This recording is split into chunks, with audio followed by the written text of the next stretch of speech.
The Millionaire and the Carpenter's Daughter, a Christmas story of love and redemption. In the snow-dusted town of Millbrook, a letter to Santa Claus changed 2 lives forever. David Hunt, a wealthy but lonely millionaire, found a crumpled piece of paper in his rose garden, a child's Christmas wish written in red crayon. But unlike other children's letters asking for toys and treats, this one touched his heart in an unexpected way. "Dear Santa," it began, "I don't need any presents this year. Please, just help my papa. His tools are broken, but he still makes beautiful things for everyone."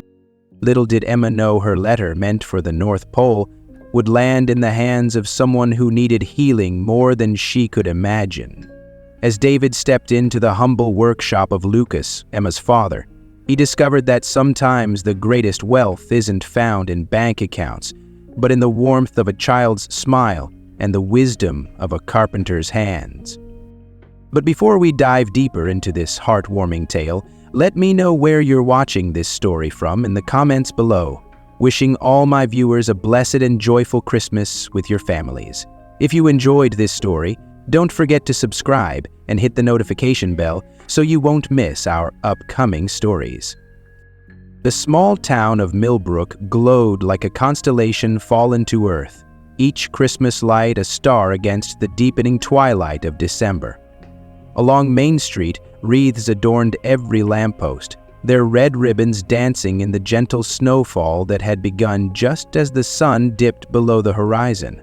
The scent of pine and cinnamon wafted from the bakery, where Mrs. Peterson still worked despite the late hour, preparing tomorrow's holiday treats as she had every December evening for the past 30 years. Outside the town hall, a group of carolers gathered beneath the grand Christmas tree, their voices rising clear and sweet in the crisp winter air. Silent night floated above the cheerful bustle of last-minute shoppers who hurried along the sidewalks with arms full of wrapped packages and shopping bags.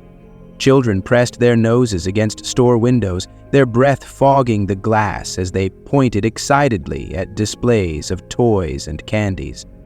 The Morgan family's hardware store had outdone itself this year, with a miniature train that circled endlessly through a village of porcelain houses, tiny LED lights twinkling in each window. Next door, the bookshop's window featured a cozy scene of stuffed animals gathered around a fireplace, while mechanical snowflakes danced overhead on nearly invisible threads. Even old Joe, who claimed every year that he was done with all this Christmas nonsense, had strung lights around his newspaper stand and wore a Santa hat as he called out the evening headlines to passers-by. The holiday's spirit was infectious, spreading from person to person like a warm embrace, making strangers smile at one another as they passed on the street. At the corner of Pine and Maple, Mr. Wilson's ancient pickup truck sat loaded with Christmas trees, though only 3 remained. He'd sell them at half price tomorrow, he always did on Christmas Eve, but tonight they stood proud and fragrant, their branches dusted with fresh snow. A young couple lingered near the smallest tree, the woman's mittened hands clasped together as her partner counted out crumpled bills, determined to bring Christmas home despite their obvious poverty. High above the festive scene, on the hill that overlooked the town, Oakwood Mansion stood in stark contrast to the warmth below. The imposing Victorian structure loomed against the darkening sky, its windows dark save for a single light on the second floor. No wreaths adorned its ornate double doors, no lights trimmed its steep roof or wrapped its bare trees. The iron gates remained firmly closed, the long driveway unplowed, verging snow marking its emptiness. Inside, David Hunt sat alone in his study, a tumbler of expensive scotch untouched on the mahogany desk before him. The room's warmth came solely from the fireplace, where flames consumed imported wood with quiet efficiency.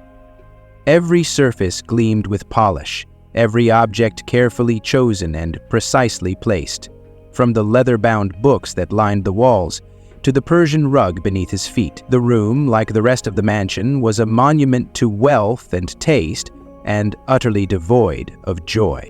David's reflection watched him from the window, a stranger in an expensive suit who had somehow aged 20 years without his notice. When had his hair turned so gray at the temples? When had those lines appeared around his mouth? The answering machine on his desk blinked with messages he wouldn't return. Invitations to parties, holiday greetings from business associates, his sister's annual attempt at reconciliation, all of them would go unanswered, as they had for years. The grandfather clock in the hall struck 7, its chimes echoing through empty rooms filled with priceless antiques and carefully curated artwork. No stockings hung from the carved marble fireplace in the great room. No tree graced the bay window where his mother had always insisted it should stand. The kitchen, with its professional-grade appliances and imported marble countertops, would produce no Christmas dinner this year. Even Mr. Carter, his butler of 15 years, had taken his annual leave to spend the holidays with his daughter's family in Connecticut. 3 miles away, in a small house at the edge of town where the pavement gave way to gravel roads, warmth of a different kind filled 2 tiny rooms. The space heater hummed laboriously in the corner, fighting against drafts that snuck through poorly sealed windows. Emma Hunt sat cross-legged on a threadbare rug, carefully arranging a nativity scene made from painted pine cones and twigs. Her father, Lucas, worked at his makeshift workbench nearby, his skilled hands moving steadily despite the cold as he repaired a neighbor's chair. "Papa," Emma said, adjusting the pine cone Mary for the 10th time, "can we have lights like that one day?" She pointed to the window, where they could see the distant glow of Christmas decorations from their more fortunate neighbors. Lucas paused in his work, sawdust coating his calloused fingers. "One day, sweetheart," he promised, his voice warm despite the worry lines creasing his forehead. "One day we'll have the prettiest lights on the whole street." Emma beamed at him, her faith absolute. The light from their single lamp caught the paper snowflakes she'd cut out at school, now taped carefully to the walls. They cast delicate shadows that danced when the wind rattled the windows, transforming their humble home into something magical through the eyes of a child who had never known anything different. A stack of bills lay hidden beneath Lucas's tool chest, each marked "Final Notice" in angry red letters. But here in this moment, with his daughter's soft humming accompanying the rhythmic sound of his sanding, none of that seemed to matter. They had each other, and in Emma's world, that made them rich beyond measure. Later that evening, after her father had tucked her into bed with a gentle kiss and a whispered, sweet dreams, Emma lay awake, listening to the familiar creaks of their small house. The moonlight filtered through her window, casting a silvery glow across her worn desk where a single sheet of paper waited. She had been saving it for something special, smoothing out its crumpled edges and erasing the faint pencil marks from its previous life as homework. When she was certain her father had fallen asleep, she could hear his soft snores through the thin wall. Emma slipped from beneath her quilted blanket. The floor was cold beneath her feet as she tiptoed to her desk, careful to avoid the squeaky floorboard near the door. From her pencil box, she withdrew the stubby red crayon she had been saving, the one that still had a proper point. "Dear Santa," she began, her tongue poking out slightly as she concentrated on making her letters as neat as possible. The crayon scratched softly against the paper in the quiet room. "I know you're very busy making toys for all the children, but I need to ask for something special this year." Johnny's eyes widened as he read the inscription. Emma paused, glancing toward her father's room. The snoring continued, steady and reassuring. She thought about the way his hands shook sometimes in the evening, how he tried to hide their trembling after long days of work. She remembered the old toolbox he kept carefully organized, some of its tools held together with tape and wire, others missing entirely. "My papa is the best carpenter in the whole world," she continued writing, "but his tools are very old, and sometimes they break. He fixes everyone's furniture and makes beautiful things, but he can't fix his own tools. Could you please bring him a new toolbox? He doesn't need toys like other grown-ups. He needs good tools so he can keep making people happy with the beautiful things he makes. The crayon moved slower now as Emma chose her words carefully. I don't need any toys this year. I have my pine cone people and the paper dolls Mrs. Wilson helped me make. But Papa needs help more than I need presents. Maybe if we all find extra daytime activities in sports, Mom can help. She sat back, studying her work. The letters weren't as straight as she would have liked, and she'd spelled beautiful wrong twice. But Santa would understand. He always did. Besides, her teachers said that what mattered most in writing was speaking from the heart, and Emma's heart was overflowing onto the page. Through the window she could see the workshop where her father spent his days. The moonlight painted its weathered walls silver, making it look like something from a fairy tale. Inside were the pieces of furniture he carefully restored, the wooden toys he somehow found time to make for children whose parents couldn't afford store-bought ones, and the half-finished rocking chair he was building for Mrs. Peterson's new grandchild. Emma remembered watching him work last summer, his skilled hands bringing new life to old wood. She loved the way he could look at a broken table or chair and see what it could become, how he treated each piece with respect, no matter how damaged it appeared. Everything deserves a second chance, he always said, and a little love can work miracles. The sound of him coughing in his sleep brought tears to her eyes. She knew he worked too hard, knew that despite his smile he worried about the bills piled on his workbench. Sometimes she heard him pacing late at night, and once she'd seen him holding his worn tools, looking at them with such sadness it made her heart ache. With renewed determination, she turned back to her letter. I promise I've been very good this year.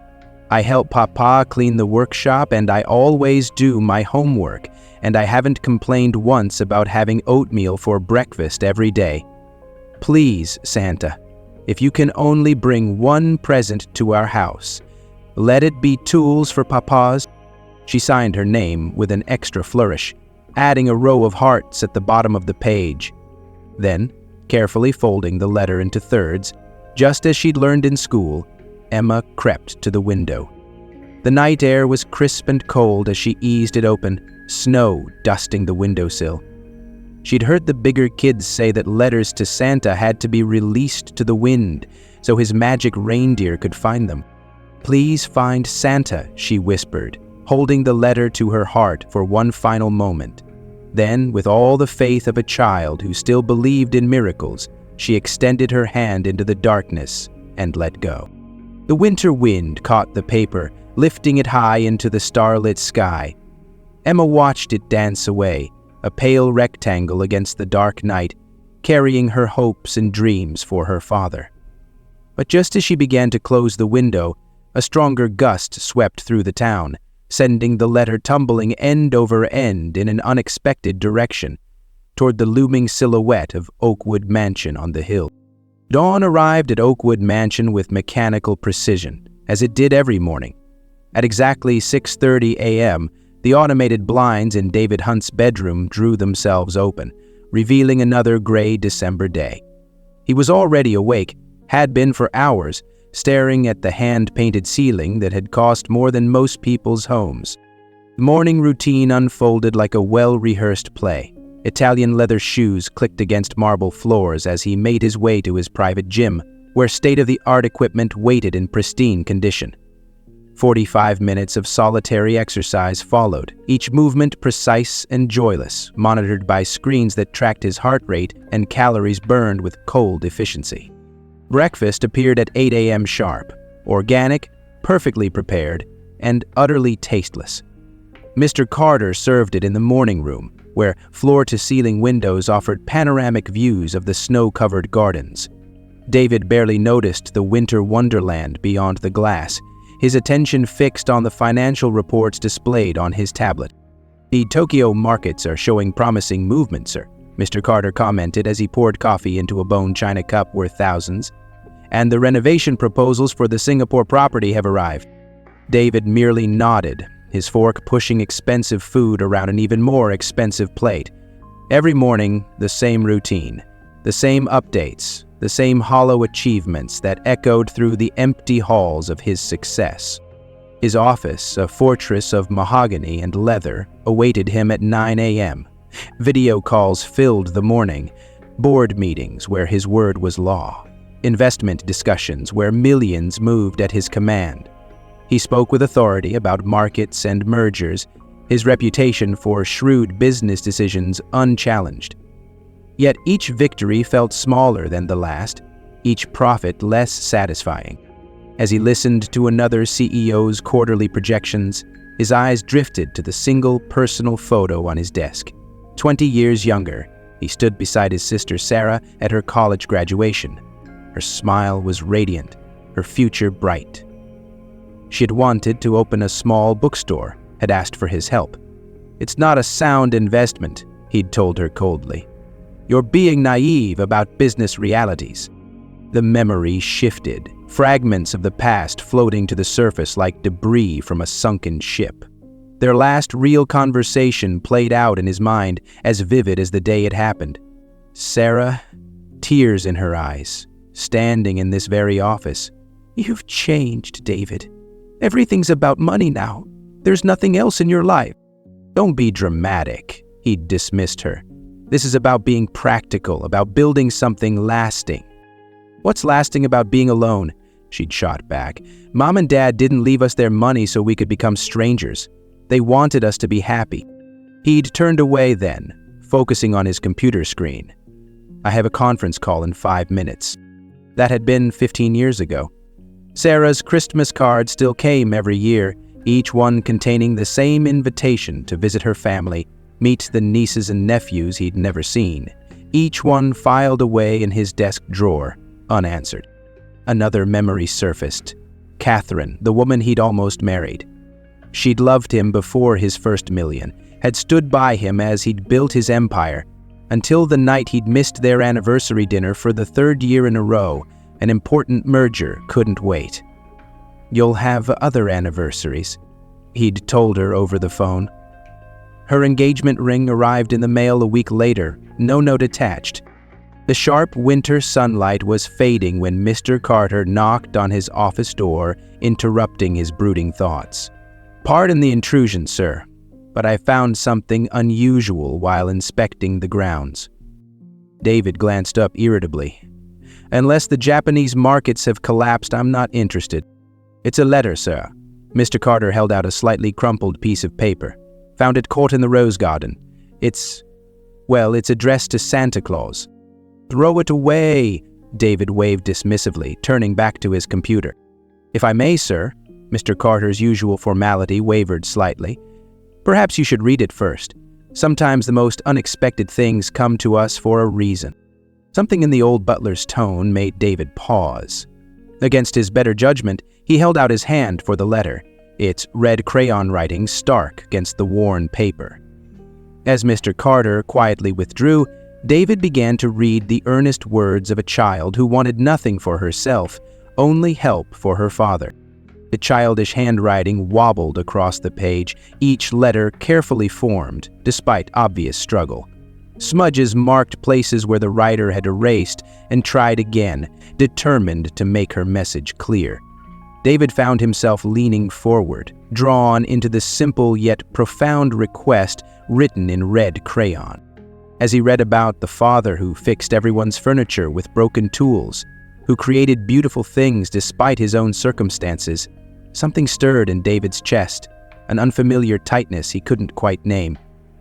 The girl's description of watching her father work, of seeing him hide his trembling hands after long days, painted a picture so vivid it seemed to materialize in the air before him. "Everything deserves a second chance," she had written, quoting her father's words. "And a little love can work miracles." The phrase struck him like a physical blow, echoing his own mother's voice from long ago. How many times had she said similar words, trying to reach him as he pushed everyone away in his relentless pursuit of success? David set the letter down, but its words seemed to hover in the air around him. He stood abruptly, walking to the window that overlooked the town below. Christmas lights twinkled in the distance, and somewhere, down there, A little girl believed so completely in her father that she'd given up her own Christmas wishes for him. "Ridiculous," he muttered, turning away from the window. This was exactly the kind of sentimental nonsense he'd trained himself to ignore. He had meetings to attend, deals to close, empires to build. He didn't have time for lost letters and broken tools. Yet as he sat back at his desk, the financial reports on his screen suddenly seemed meaningless. The numbers blurred before his eyes, replaced by images of taped-together tools and a child's unwavering faith in her father. He found himself reading the letter again, then again, each time noticing new details, the carefully drawn hearts at the bottom, the apology for misspelled words, the complete absence of any request for toys or treats for herself. Hours passed, the sky outside growing darker as David sat motionless at his desk. The letter lay before him, its simple message somehow more powerful than any contract he'd ever signed. He tried to focus on work, but his thoughts kept returning to the unknown carpenter and his daughter, to broken tools held together with tape and wire, to the kind of love that made such sacrifice seem natural. Most life situations could lead to something terrible happening, but for David, the kind of love that made such sacrifice seemed natural. Finally, as the clock struck midnight, David reached for his phone. His finger hovered over the keypad before decisively dialing a number. "Mr. Carter, I know it's late, but I need you to find out something for me.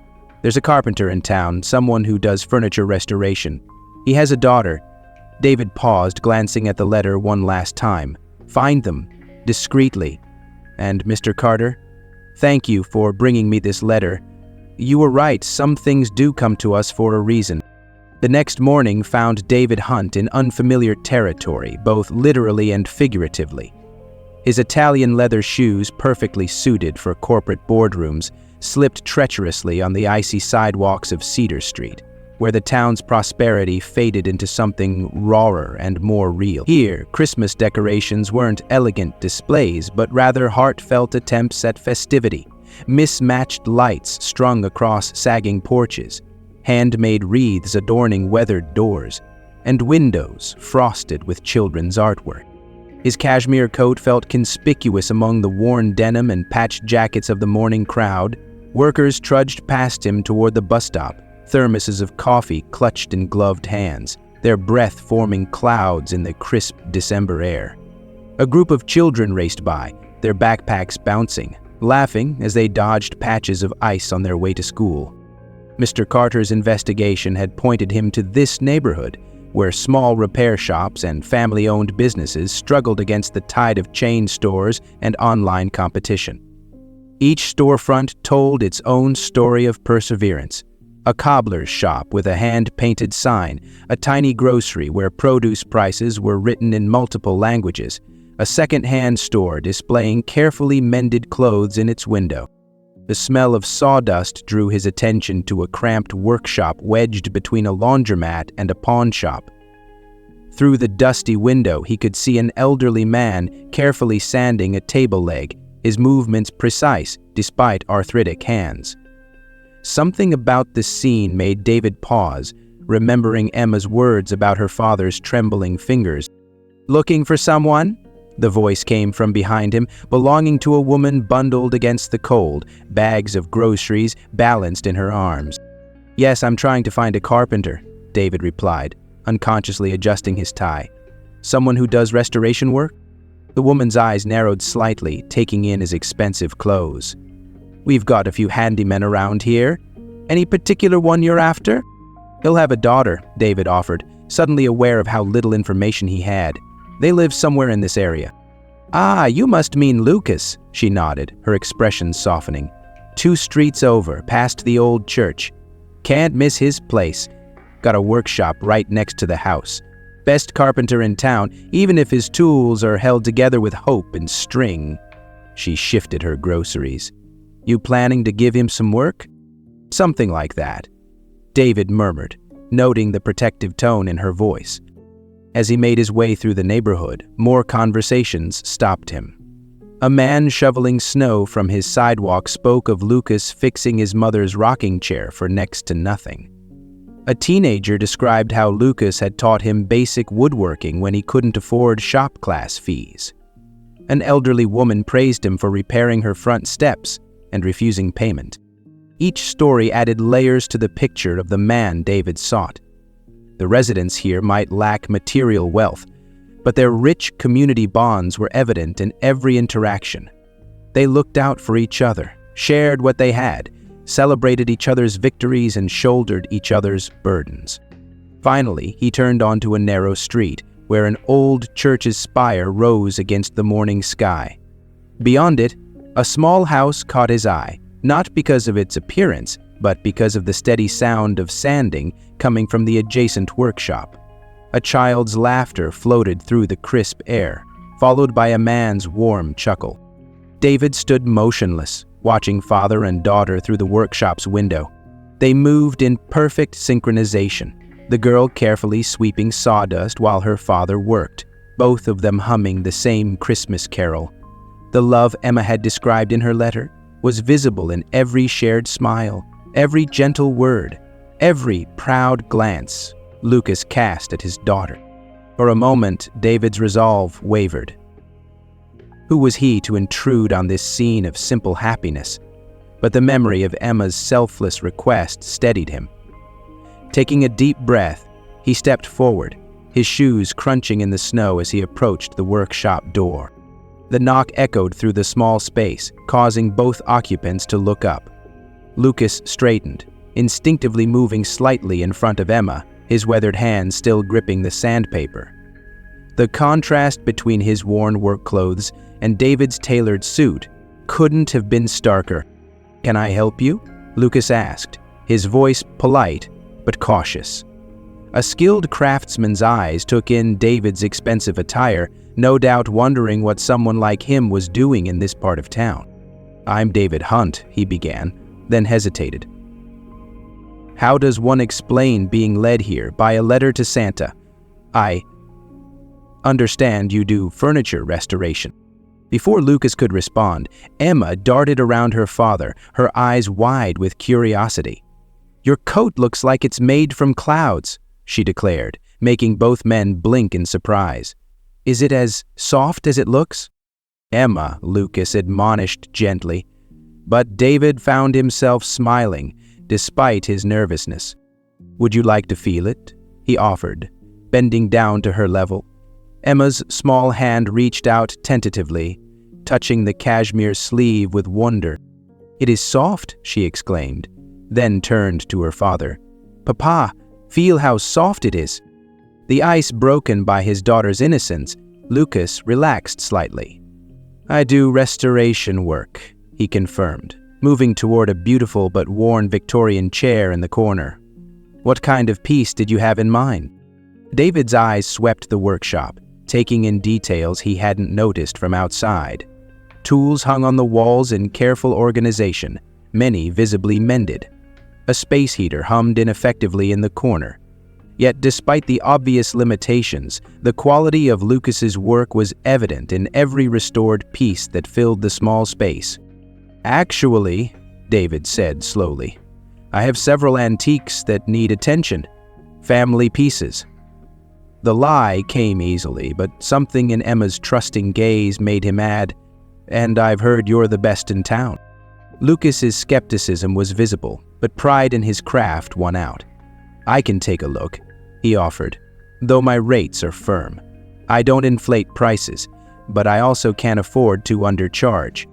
Emma had drifted back to her sweeping, but her eyes kept darting to David with undisguised interest. "Papa makes things pretty again," she informed him seriously. "He says everything old has a story to tell." "Is that so?" David asked, watching as she demonstrated the same careful attention to her sweeping that her father showed in his work. Like Mrs. Wilson's table, it was all scratched and wobbling, but Papa found out it was where her grandmother taught her to bake cookies. Now it's beautiful again, and she cried when she saw it." Something in David's chest tightened as he observed the interaction between father and daughter. Despite the cold seeping through the workshop's walls, despite the visible patches in their clothes, their faces glowed with a contentment he hadn't felt in years. "You have a gift," Emma informed him solemnly, pausing in her work. "Your eyes are sad, but they get happier when you smile. Papa says that means there's hope." She tilted her head, studying him with childhood wisdom. "Maybe you need fixing too, like the furniture." Lucas started to apologize for his daughter's directness, but David shook his head. "Maybe I do," he admitted softly, surprising himself with his honesty. "Maybe that's why I'm here." Later that evening, David sat in his parked car outside the local grocery store, wrestling with an unfamiliar sensation of uncertainty. The store's fluorescent lights cast a harsh glow across the nearly empty parking lot, a few last-minute shoppers hurrying through the cold. His hands tightened on the steering wheel as he remembered the bare cupboards he'd glimpsed through the workshop's connecting door to their kitchen. "This is ridiculous," he muttered, but found himself climbing out of the car anyway. Inside, he moved through the aisles with growing purpose, filling his cart with practical items: bread, milk, fresh vegetables, meat, and pantry staples. He added fruit, remembering how Emma's eyes had lit up at the mention of Mrs. Wilson's cookie baking story. On impulse, he included baking supplies, flour, sugar, vanilla extract. A total at checkout was negligible to him, but he knew it would feed a small family for weeks. The real challenge came after, as he drove back through the quiet streets, groceries filling his back seat. How to deliver them without wounding Lucas's pride. The solution came as he observed the neighborhood's Christmas decorations. Many porches hosted mysterious packages, gifts from neighbors, community outreach programs, church groups. One more delivery wouldn't raise suspicions. Under cover of darkness, David carefully arranged the grocery bags on Lucas and Emma's porch, positioning them where they'd be hidden from casual view but impossible to miss when opening the door. He hesitated, then pulled an envelope from his pocket.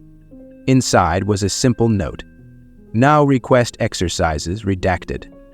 They all assembled outside in the sun, leaving Jesse, Julia. The next morning, he couldn't resist driving past their house. He slowed just enough to see Emma dancing in the kitchen window, clutching what looked like a box of cookies to her chest. Her father stood nearby, shaking his head with a mixture of pride and resignation as he examined the groceries spread across their small table. "Santa got my letter," Emma's voice carried through the partially open window.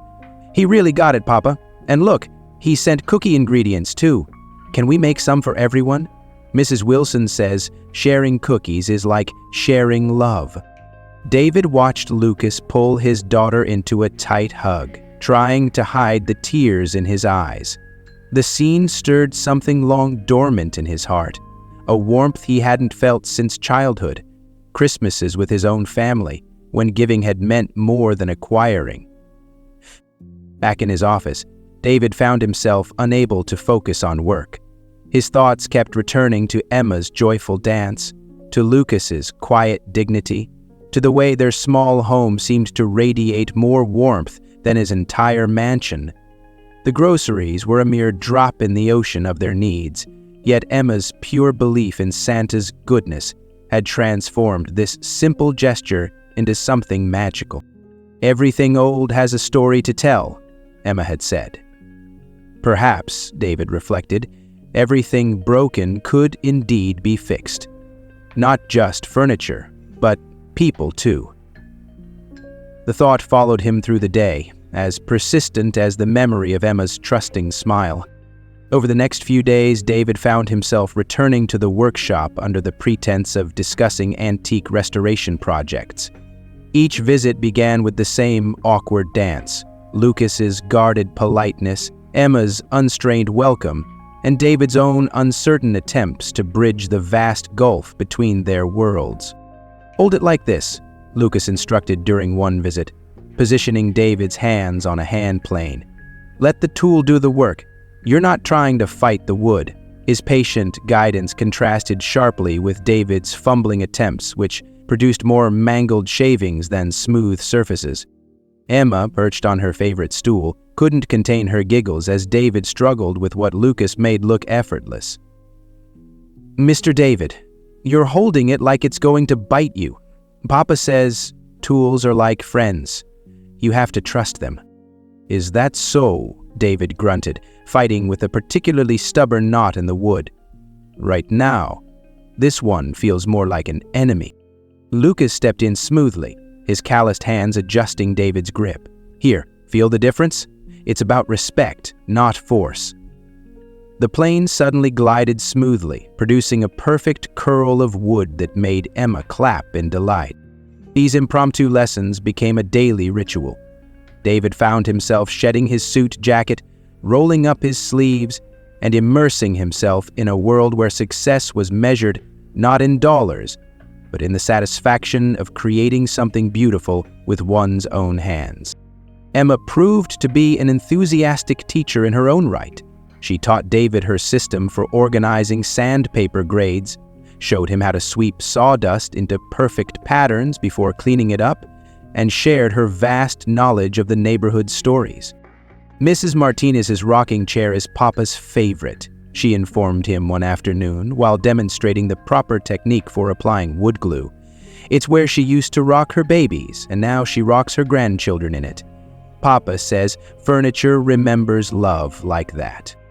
David found himself storing away these little pieces of wisdom, these glimpses into a world where objects held value beyond their monetary worth. He learned about the diner owner whose booth seats Lucas had repaired, the retired teacher whose antique desk held 3 generations of gradebooks, the young couple whose baby crib had been in their family for a century. Yet, beneath the growing warmth of these interactions, Lucas's wariness remained.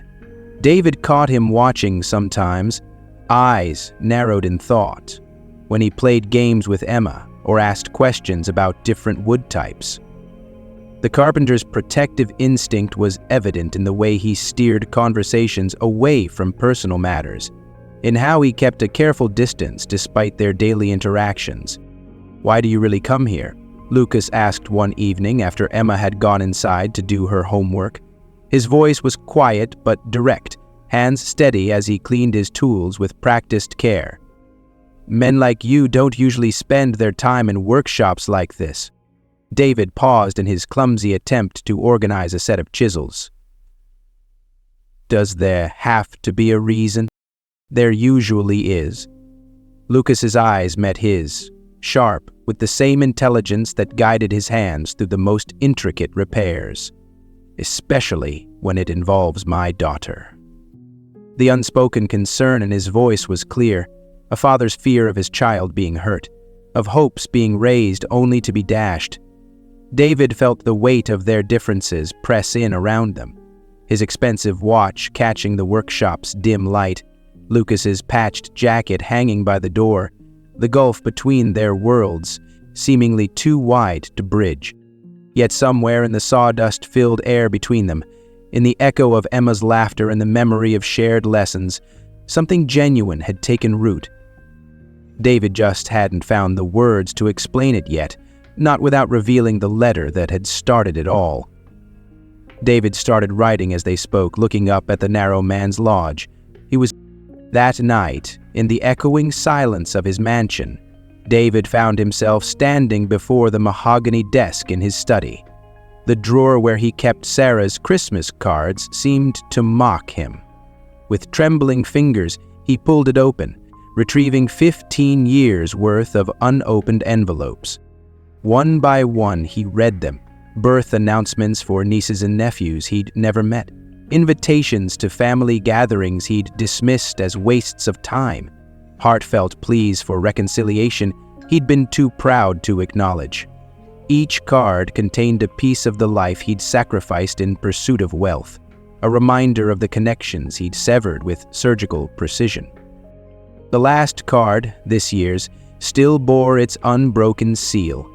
Inside, he found a family photo, Sarah surrounded by her children, her husband, their parents' old Christmas ornaments visible on a modest tree in the background. "The door is always open," she'd written. "Some things are worth more than pride." His eyes burned as he remembered Emma's words about her father's broken tools, about things that needed fixing. How many times had he walked past an antique in his own home, seeing only its monetary value, never considering the stories it held? Lucas and Emma saw the soul in every battered chair, the potential in every scarred table. They understood what he'd forgotten, that worth couldn't always be measured in dollars. In his climate-controlled wine cellar, bottles worth thousands stood in perfect rows, waiting for occasions special enough to justify opening them. Yet he'd watched Lucas and Emma share simple meals with more joy than he'd felt at the world's finest restaurants. Their chipped plates and mismatched glasses somehow held more warmth than his complete set of Wedgwood china. His own childhood memories surfaced: Sunday dinners with his parents and Sarah, his father's patient teachings in their small garage workshop, his mother's insistence that family came before everything. When had he started believing that success meant standing alone? How had he convinced himself that isolation was the price of achievement? The contrast between his life and theirs stood stark in his mind. His mansion housed priceless artifacts, but no laughter. His investment portfolio grew daily, but no one's eyes lit up when he entered a room. He commanded respect in boardrooms across the globe, yet he envied a carpenter whose daughter believed him capable of making miracles with broken tools. Lucas's workshop, with its draft-sealed windows and humming space heater, contained more life than all of Oakwood Mansion's perfectly appointed rooms. Emma's paper snowflakes, carefully crafted and proudly displayed, brought more joy than his collection of rare art. Their small family, bound by love and resilience, had achieved something his billions couldn't buy. "Everything deserves a second chance," Emma had quoted her father. The words echoed in his mind as he looked around his study, seeing it through new eyes. Perhaps it wasn't too late to learn what Lucas and Emma already knew, that true wealth lay not in what you owned, but in what you were willing to share. The accident happened on a bitter cold evening, just 3 days before Christmas.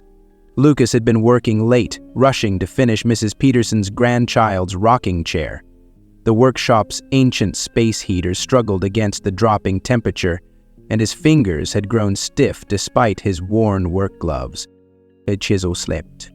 The sharp crack of metal against wood split the evening quiet, followed by Lucas's muffled cry of pain. Blood bloomed across the workbench, stark against the pale maple he'd been shaping. For a moment, he sat perfectly still, staring at his injured hand as if it belonged to someone else. Emma's voice drifted through the connecting door. "Papa? Are you okay?" "I'm fine, sweetheart," he called back, voice steady despite the trembling that had nothing to do with the cold. "Just dropped something. Stay inside where it's warm." But the pain pulsing through his right hand told a different story. The cut was deep, running across his palm in a way that made closing his fingers send shock waves of agony up his arm. More than the physical pain, fear gripped his heart. A carpenter's hands were his livelihood. With Christmas orders waiting and bills piling up, he couldn't afford to rest, couldn't risk losing clients to competitors who couldn't meet their deadlines. Through the workshop window, Emma watched her father wrap his hand in a shop towel, his movements careful and controlled. She knew that look on his face, the same one he wore when bills arrived, when the heating broke down, when her school needed money for new books. It was the look that meant he was carrying a weight too heavy for her to help with, no matter how much she wanted to. That night, long after her father had kissed her goodnight with his left hand, Emma knelt beside her bed.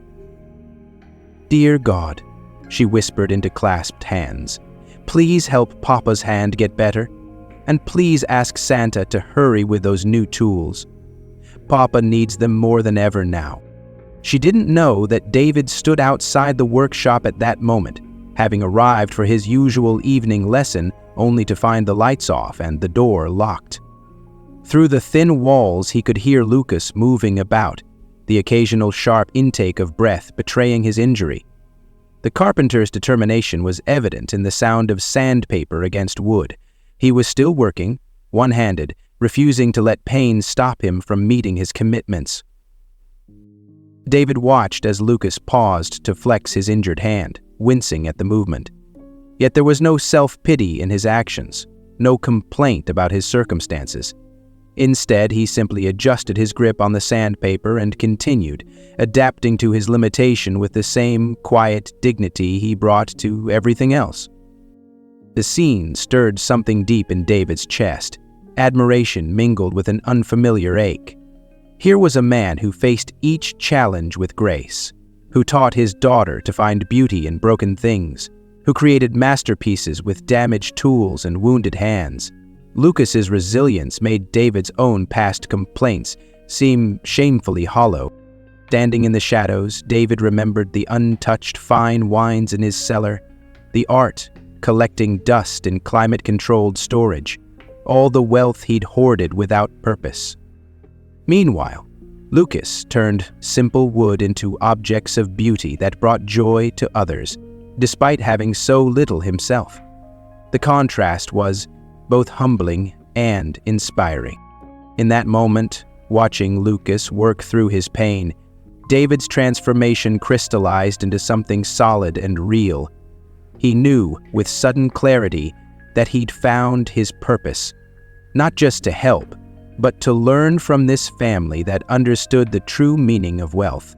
Christmas morning dawned clear and crisp, the rising sun painting the fresh snow in shades of rose and gold. David stood on Lucas's porch, his breath forming clouds in the frigid air as he balanced a large wooden crate in his arms. Beside it sat a smaller package, wrapped in simple brown paper and tied with twine. His knock echoed in the early morning quiet. Emma answered the door, still in her pajamas, her eyes widening at the sight of him. "Mr. David! Papa! Mr. David's here!" She bounced on her toes, curiosity radiating from every movement. "Are you having Christmas with us?" Lucas appeared behind her, his injured hand carefully bandaged, surprise evident on his tired face. "David, what brings you here so early?" "I hope I'm not intruding," David began, then straightened his shoulders. "But I have something for you both." He lifted the wooden crate, its contents shifting slightly. Every craftsman deserves the right tools. Lucas's expression froze as he recognized the brand name burned into the crate's side, a prestigious tool maker whose product he'd only admired through store windows. "I can't accept." "Please," David interrupted softly. "Think of it as an investment in your work, in your art." He set the crate down carefully, then retrieved the smaller package. "And this is for Emma." Emma accepted her gift with reverent hands, looking to her father for permission before carefully untying the twine. As the paper fell away, she gasped. In her palms sat a delicately carved wooden angel, its wings swept back in graceful curves, its face wearing a serene smile. "You mentioned wanting to make one for Mrs. Wilson's tree," David explained, watching her trace the angel's features with gentle fingers. "I had a lot of help from your father's lessons, though it's not nearly as fine as what he could make." Lucas stared at the angel, recognition dawning in his eyes.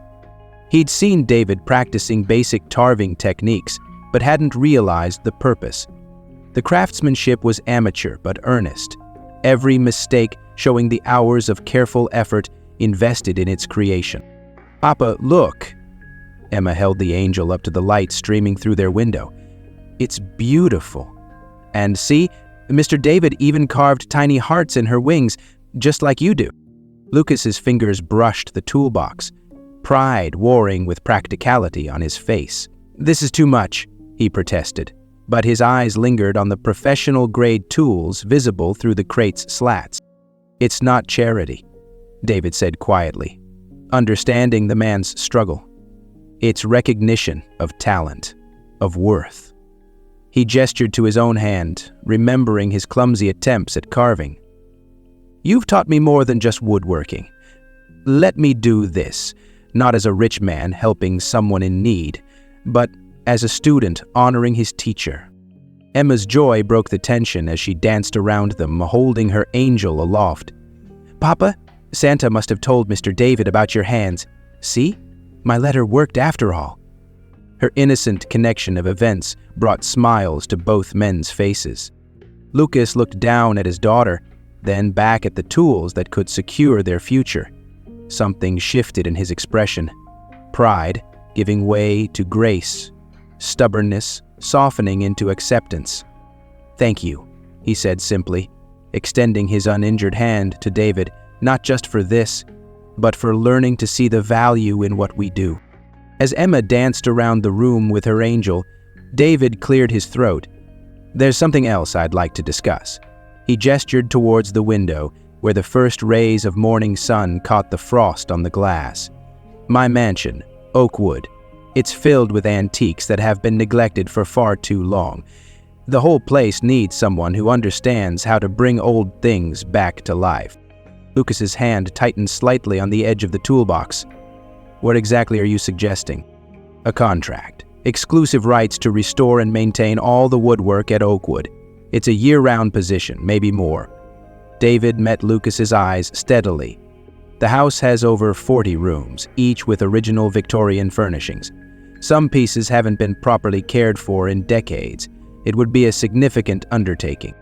The scale of the project hung in the air between them. Lucas glanced around his modest workshop at the half-finished pieces waiting for his attention. That's a considerable amount of work. With considerable compensation, David added carefully. Enough to cover proper health insurance, among other things. His eyes flickered to Lucas's bandaged hand. McCoy chuckled. "I remember that." Emma had stopped dancing, her angel clutched to her chest as she looked between the two men. "Papa could fix your house, like he fixes everyone else's special things?"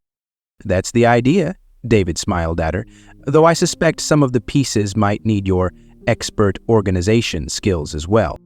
Lucas ran his good hand through his hair, conflict evident on his face. "It's a generous offer, but I have commitments to my current clients, people who've trusted me with their family heirlooms." "We'll make arrangements," David interrupted. "Set up a proper workshop at Oakwood, with space for both ongoing projects and new work. You wouldn't have to abandon anyone." He paused, then added softly, "I'm not trying to change who you are or what you do. I'm offering you the chance to do it on a larger scale, with proper resources." Emma tugged at her father's sleeve. "Papa, remember what you told me about Mr. David's eyes, how they get happier when he smiles?" She looked up at him earnestly. "They're really happy now, like when you finish making something beautiful." Lucas glanced down at his daughter, then back at David, seeing him through her eyes, not as a wealthy benefactor, but as someone whose broken pieces were slowly being restored, just like the furniture they worked on together. "Your house," Lucas said slowly, "it has stories too, doesn't it? Like the pieces we fix here," and he pointed to his hands. David thought of empty rooms filled with untouched antiques, of holidays spent alone among priceless furniture that had forgotten the sound of laughter. "Yes," he admitted, "though I haven't been a very good keeper of those stories." Emma approached David, her angel cradled carefully in her hands. "Papa says everything deserves a second chance," she reminded him. "Even big houses with sad eyes," she added. And she offered him her hand, gripping it. Her simple wisdom broke through the last of Lucas's resistance. He looked at the new tools, at his bandaged hand, at his daughter's hopeful face, and finally at David, a man who had learned to value more than just the price of things. "All right," Lucas nodded, decision made. "But we do this properly, with contracts and terms that respect both sides." His voice carried the quiet dignity that had first caught David's attention. "Partners, not patron and charity case." "David, I wouldn't have it any other way," David agreed, relief and joy mingling in his chest. "When your hand heals, we'll start bringing Oakwood back to life." Emma beamed at them both, her faith in Christmas miracles fully justified. "See, Papa? I told you Santa's helper would know how to fix things." As winter melted into spring, Oakwood Mansion underwent a transformation that went far deeper than mere restoration. The newly established workshop in what had once been an unused conservatory buzzed with life and purpose. Sunlight streamed through cleaned windows, dancing across workbenches where Lucas's new tools found their purpose in bringing beauty back to forgotten treasures. The mansion's grand rooms slowly awakened from their long slumber. The Victorian dining table, which had stood unused for years, now gleamed with fresh polish, its surface marked by coffee cups and Emma's homework papers. The ancient grandfather clock in the hall, silent for a decade, once again measured time with dignified chimes, its voice restored by Lucas's patient hands. Each piece of furniture held its own revelation. As Lucas worked, he shared the stories embedded in the wood, tales of craftsmanship and care that had been overlooked in the pursuit of mere monetary value. David found himself spending evenings in the workshop, jacket off, sleeves rolled up, learning to see his inheritance through new eyes. "This writing desk," Lucas explained one evening, running his fingers along a delicate inlay. "It's French, probably mid-19th century. See how the marquetry tells a story? Each piece was chosen for its color, its grain. Someone poured their heart into making this beautiful." Emma, perched on her customary stool, added her own observations. "It's like a picture book made of wood, isn't it? Look, Papa, the birds in the pattern are singing." The library, once a shrine to leather-bound first editions, became a living space where Emma did her reading, curled up in a freshly restored window seat. Her presence seemed to wake the room from its museum-like stillness, filling it with the rustle of pages and quiet giggles. David discovered that watching Lucas and Emma work together brought him more joy than any business deal ever had. The way they moved around each other with practiced ease, sharing quiet jokes and gentle corrections, made the massive house feel like a home for the first time in decades. Small changes marked bigger transformations. Fresh flowers appeared in vases that had held only dust. The kitchen, with its professional appliances, began producing actual meals instead of merely housing expensive equipment. The sound of Emma's footsteps echoing through the halls became as natural as breathing. One afternoon, David found Lucas standing in the great room, studying the empty space above the fireplace. "What do you see?" he asked. "Possibility," Lucas answered, his restored hand sketching shapes in the air. "This space needs something living, something that tells a story, not just another expensive painting, but something that means something." The next week, a hand-carved wooden piece appeared, a tree with spreading branches, each leaf intricately detailed, with a small swing hanging from one bough. Emma's eyes lit up when she saw it. "It's like the one in the story Papa tells me, about the magical garden." David found himself seeking their company even when no restoration work demanded his attention. Business calls were scheduled around Emma's homework time. Board meetings no longer stretched into endless evenings. The mansion's quiet corners, which had once echoed with loneliness, now held the promise of shared moments and unexpected laughter. Looking back, David could hardly recognize his former self. The man who had measured everything in dollars and cents, who had wrapped himself in wealth like armor against human connection.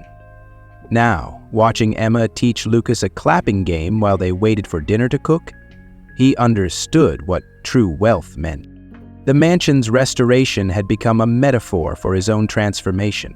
Like the furniture Lucas so carefully renewed, David's life had been stripped of its cold veneer, refinished with warmth and purpose. Each day brought new lessons in value beyond price tags, in beauty beyond perfection, in wealth beyond money. 1 year later, on Christmas Eve, Oakwood Mansion blazed with light and life. Wreaths adorned every window, their red ribbons dancing in the winter wind. The iron gate stood wide open, welcoming a steady stream of guests from every corner of town. The once forbidding mansion had transformed into a beacon of warmth against the snowy night. Inside, the grand foyer hummed with conversation and laughter. Mrs. Peterson's grandchild toddled across the restored hardwood floors, steadying herself against the very rocking chair that had marked the beginning of change. The cobbler's wife played carols on the newly tuned grand piano, while the elderly man from the woodshop told stories about the furniture he'd watched Lucas restore throughout the year.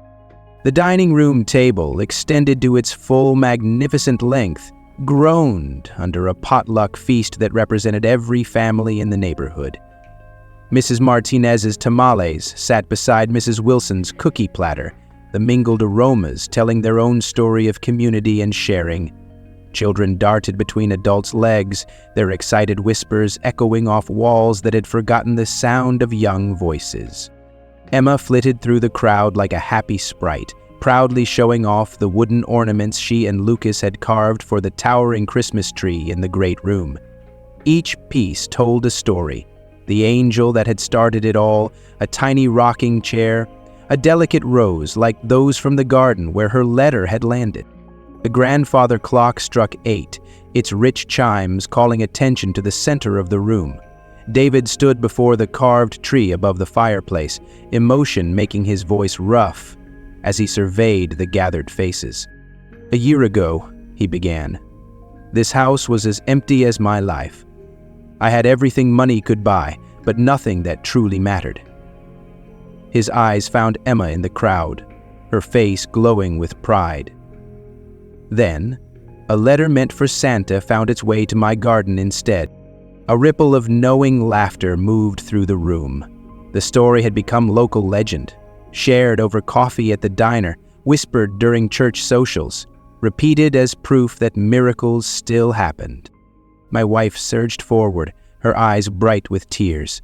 "I can't do this without you," she rasped. David gestured to Lucas, who taught me what real wealth looks like. It looks like a father's love for his daughter.